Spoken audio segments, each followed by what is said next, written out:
Friends,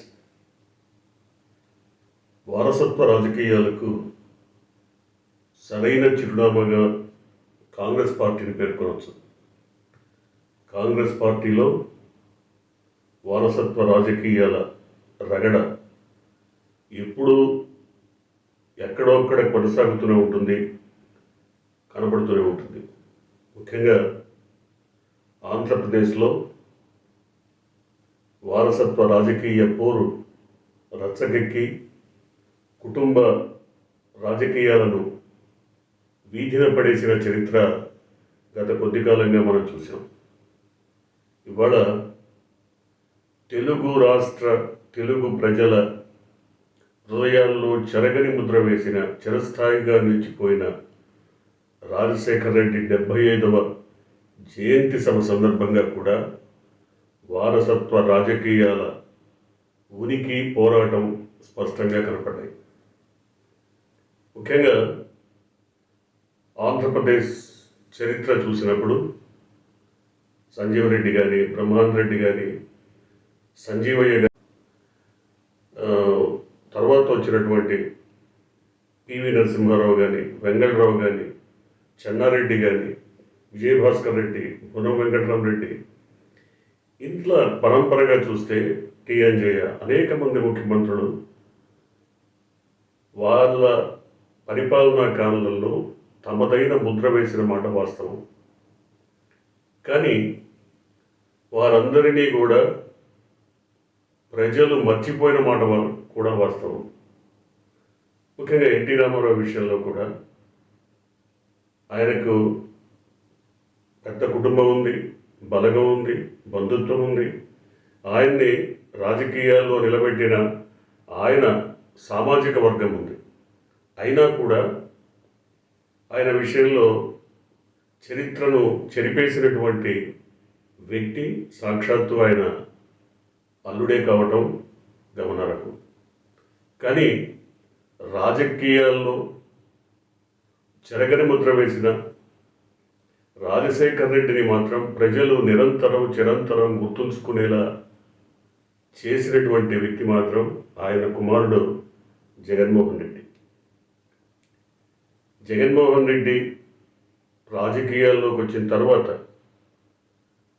Andhra రాష్ట్రం అంతా తిరిగి, ఉమ్మడి ఆంధ్ర రాష్ట్రం అంతా తిరిగి రాజశేఖర రెడ్డి జ్ఞాపకాలను చిరస్థాయిగా ప్రజల్లో గుర్తుండిపోయేలా చేసిన మాట వాస్తవం. ఇప్పుడు రాజశేఖర రెడ్డి వారసత్వం కోసం ఆయన సోదరే సాక్షాత్తు ఆయనకు వ్యతిరేకంగా పోరాడుతున్న మాట కూడా వాస్తవం.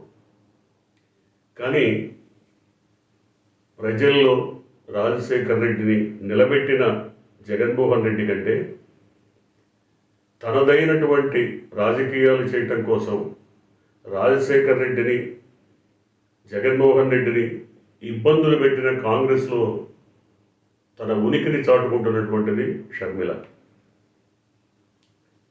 రాజశేఖర రెడ్డి 2.5 దశాబ్దాల పాటు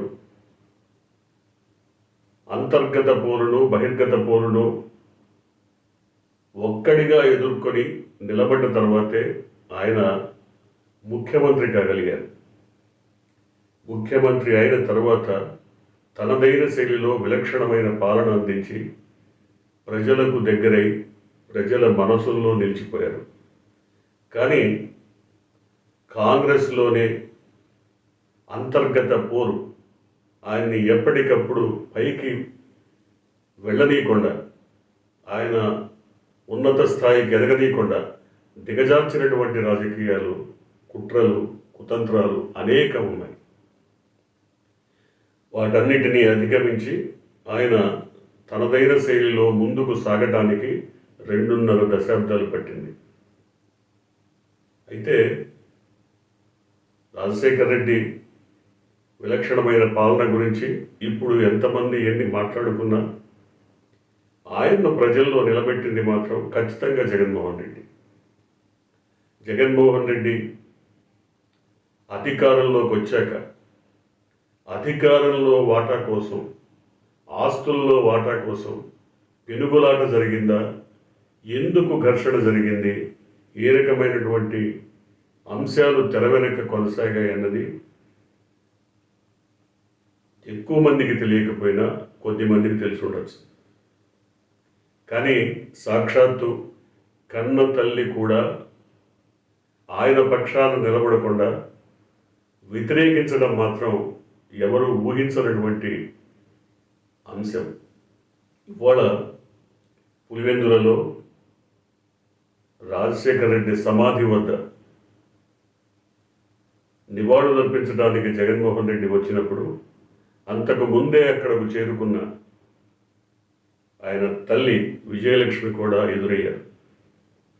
ఆయన ఆ సమాధి వద్దకు వచ్చిన క్షణాల్లో ఆమెకు మాటలు లేవు, కన్నీళ్లు తప్ప మాటలు లేవు, మౌనం తప్ప గొంతు జీరపోయి మూగపోయినటువంటి పరిస్థితి. కారణం, జగన్మోహన్ రెడ్డిని వ్యతిరేకించి ఆయనకు వ్యతిరేకంగా వీడియోలు విడుదల చేసి రాజకీయంగా ఆయన అంతాన్ని కోరుకున్నటువంటి ఒక దుర్మార్గమైనటువంటి రాజకీయం. ఇవాళ ఆయన ఓడిపోయి ఉండొచ్చు, లేదు జగన్మోహన్ రెడ్డిని కుట్రలతో కుతంత్రాలతో ఓడించి ఉండొచ్చు. కానీ ఆంధ్ర రాష్ట్ర ప్రజానీకంలో 40% పైగా ప్రజల్లో మనసుల్లో జగన్మోహన్ రెడ్డి ఉన్నాడన్న విషయాన్ని స్పష్టంగా గుర్తించాల్సినటువంటి అవసరం ఉంది. అంటే దాదాపు 5 కోట్ల మంది ప్రజలు ఉన్నారంటే దాదాపుగా 3 కోట్ల మంది జనాభా ఆయన్ని ఇంకా ఆరాధిస్తున్నారని చెప్పుకోవాలి. కానీ సాక్షాత్తు కని పెంచిన తల్లే మాట్లాడలేని మౌనంలోకి వెళ్ళిపోయినటువంటి పరిస్థితి. అయినా ఆమెని అనునయించి హక్కున చేర్చుకొని తనదైన శైలిలో ఊరడించి వెళ్ళిపోయాడు జగన్మోహన్ రెడ్డి. ఆ తర్వాత అక్కడకు షర్మిల వచ్చారు. ఆమె కూడా తల్లి సమక్షంలోనే నివాళులు అర్పించి ఫోటోలకు పోజులిచ్చి విలక్షణంగా తనదైన శైలిలో నివాళులు అర్పించి వెళ్ళిపోయారు. కానీ రాజశేఖర రెడ్డి జయంతి సందర్భంగా సేవా కార్యక్రమాలు చేయాలని జగన్మోహన్ రెడ్డి నిర్ణయించారు. రాష్ట్ర వ్యాప్తంగా రక్తదాన శిబిరాలు కానీ, పిల్లలకు పుస్తకాలు దుస్తులు పంపిణీ కానీ, ఇతరత్ర రకరకాల సహాయ కార్యక్రమాలు కానీ చేయాలన్నది జగన్మోహన్ రెడ్డి తలంపు. అదే సందర్భంలో అట్టహాసంగా ఒక సభను ఏర్పాటు చేసి 2 రాష్ట్రాలకు చెందినటువంటి కాంగ్రెస్ నాయకులను పిలిచి తన సత్తా చాటాలనుకున్నది షర్మిల. మంగళగిరిలో ఈరోజు సాయంత్రం సభ ఏర్పాటు చేసి ఆ సభకు సోనియాను, రాహుల్ను కూడా పిలిచారు. కానీ వారి తరఫున దూతగా తెలంగాణ ముఖ్యమంత్రి రేవంత్ రెడ్డి వచ్చారు. ఆయన క్యాబినెట్ సహచరులు కూడా కొంతమంది వచ్చారు. అయితే ఈ అట్టహాసమంతా ఈ సభ సందర్భంగా ఒరిగిందేంటి, జరిగిందేంటి, ప్రజలకు ఒరిగిందేంటి? ప్రజలకు, పేదలకు, అట్టడుగు వర్గాలకు ఏదైనా మేలు ఒనగూడిందా? ఏమీ లేదు. తనకున్నటువంటి పట్టును, రాజకీయాల్లో తనకు ఇంతమంది తెలుసు, ఇంతమంది అండదండలు తనకున్నాయని ప్రదర్శించుకోవడానికి తప్ప ఒరిగింది లేదు, జరిగింది లేదు. రెండోది, ఆమె కాంగ్రెస్ రాజకీయాలకు కొత్త. ఎందుకంటే రాజశేఖర్ రెడ్డి ఎన్ని ఒడిదుడుకులు ఎదుర్కొన్నారో, ఎన్ని వ్యతిరేకతల నుంచి ఆయన బయటకు వచ్చారో, కాంగ్రెస్ రాజకీయాల్లో ఎన్ని కుట్రకోణాలు చూశారో షర్మిలకు తెలిసి ఉండకపోవచ్చు. ఆయన పాదయాత్ర చేసి కాంగ్రెస్ పార్టీని అధికారంలోకి తీసుకొచ్చిన తర్వాత కూడా ఆయన ముఖ్యమంత్రిగా ఆయన నామినేషన్ని వ్యతిరేకించి గందరగోళం జరిగినటువంటి పరిస్థితి ఢిల్లీలో ఉంది. ఆయన కాకుండా మరొకరిని సూచించాలని కాంగ్రెస్ పైన, అధిష్టానం పైన ఒత్తిడి తెచ్చిన సంఘటనలు కూడా ఉన్నాయి. అయినప్పటికీ వాటన్నిటి నుంచి బయటపడి ముఖ్యమంత్రిగా విలక్షణ రాజకీయాలు నడపడానికి ఆయన ఎంపికయ్యారు. అంటే కాంగ్రెస్ రాజకీయాలను, కాంగ్రెస్ కుట్రలను, కాంగ్రెస్ చేసేటువంటి అనైతికతను ఆమె ఇంకా తెలుసుకోలేకపోయి ఉండొచ్చు. కాంగ్రెస్ రాజకీయాలు అర్థం చేసుకోవడానికి ఆమెకి మరికొంత సమయం పట్టొచ్చు. కానీ ఈలోగా ఆమె సాధించాలనుకున్నది దాదాపుగా సాధించేశారు. జగన్మోహన్ రెడ్డి ఓటమి ఆమె లక్ష్యం, జగన్మోహన్ రెడ్డి పతనం ఆమె లక్ష్యం. జగన్మోహన్ రెడ్డిని ఒంటరిని చేసి నలుదిక్కల నుంచి మరి అస్త్రశస్త్రాలు సంధించి కుటుంబంలోనే ఆయన పైన అభిమానం లేదన్నటువంటి ఒక అభిప్రాయాన్ని జనంలో కలగజేయడంలో ఆమె సఫలీకృతమయ్యారు. తద్వారా కాంగ్రెస్ ఆమెకి పిసిసి అధ్యక్ష పదవి ఇచ్చుండొచ్చు, లేదా మరికొంత ప్రాముఖ్యం ఇచ్చుండొచ్చు. కానీ రాను రాను పోను పోను సీనియర్లంతా మళ్ళీ తెరపైకి వస్తే, సీనియర్ల రాజకీయాలు ప్రారంభిస్తే తప్పకుండా ఆమె అనేక రకాల చేదు అనుభవాలను ఎదుర్కోక తప్పదు. ఎందుకంటే భారతదేశంలోని 29 రాష్ట్రాలకు సంబంధించి అనేక రకాలుగా అనేక సందర్భాల్లో కాంగ్రెస్లో లుకలుకలు, కొట్లాటలు, గందరగోళాలు, ఒకరిపైన ఒకరు ఆధిపత్య పోరు, కుట్రలు, కుతంత్రాలు ఇవన్నీ కూడా ఈ 75 సంవత్సరాల కాలంలో చూస్తూనే ఉన్నాం, ఇంకా జరుగుతూనే ఉన్నాయి. కొంతమంది యువ నాయకులు వాళ్ళు కాంగ్రెస్లో ఇవ్వడలేక, కాంగ్రెస్ రాజకీయాల్లో ఎదగలేక ఇతర పార్టీలకు వెళ్ళిపోయిన సందర్భాలు కూడా ఉన్నాయి. సీనియర్ల పెత్తనం అంత బలంగా ఉంటుంది. కాబట్టి ఆమె ఇప్పుడు కాంగ్రెస్ ఆమెకి ఇచ్చినటువంటి పదవి ద్వారా అదొక గొప్ప పదవిగా భావిస్తున్నారు కావచ్చు, లేదు అది గొప్ప రాజకీయ చిత్రతగా భావిస్తున్నారు కావచ్చు. కానీ ఈ పదవి లేదా ఈ పదవి ద్వారా వచ్చినటువంటి పేరు, లేదా ఈ పదవి ద్వారా వచ్చినటువంటి రాజకీయ ఉనికి, ఇవన్నీ ఎంతకాలం ఉంటాయి, ఎంతకాలం ఆమె వీటిని కొనసాగించుకోగలుగుతారు చూడాలి. ఇప్పుడైతే రాజకీయ వారసత్వ పోరులో తన ఉనికిని కాపాడుకోవడం కోసం రకరకాల వ్యూహాలు, ఎత్తుగడలతో ఆమె ముందుకు వెళ్తున్నారు. మరోపక్క జగన్మోహన్ రెడ్డి తనదైన శైలిలో, తనకున్నటువంటి రాజకీయ పరిజ్ఞానంతో, అంటే ఆయన తండ్రి ఉండగానే ఆయన ఎంపీగా గెలిచారు. తండ్రి ఉండగానే అనేక మంది రాజకీయ నాయకులతో ఆయన సత్సంబంధాలు నిలిపారు.